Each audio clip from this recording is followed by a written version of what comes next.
আমের নামে বিষ খাচ্ছেন না তো? ম্যাঙ্গো বা আম এর প্রকারভেদ।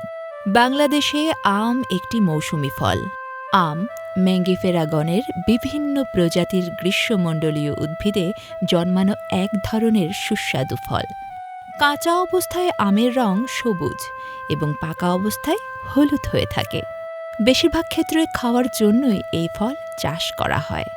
আমের বহু জাত আছে, তবে বেশিরভাগ আম মিষ্টি হয়। ফরমালিন মেশানো আম চেনার উপায়। ফরমালিন মেশানো আম চেনার উপায়। ফরমালিন মেশানো আমে ঝাঁঝালো গন্ধ থাকে, যা স্বাভাবিক পাকা আমের গন্ধের চেয়ে আলাদা। ফরমালিন মেশানো ফলে সাধারণত মাছি বসে না। ফরমালিন মেশানো আমের ত্বক চকচকে এবং মসৃণ হয়। গাছে পেকে থাকলে আমের গায়ে সাদাটে দাগ থাকে, যা ফরমালিন মেশানো আমে থাকে না।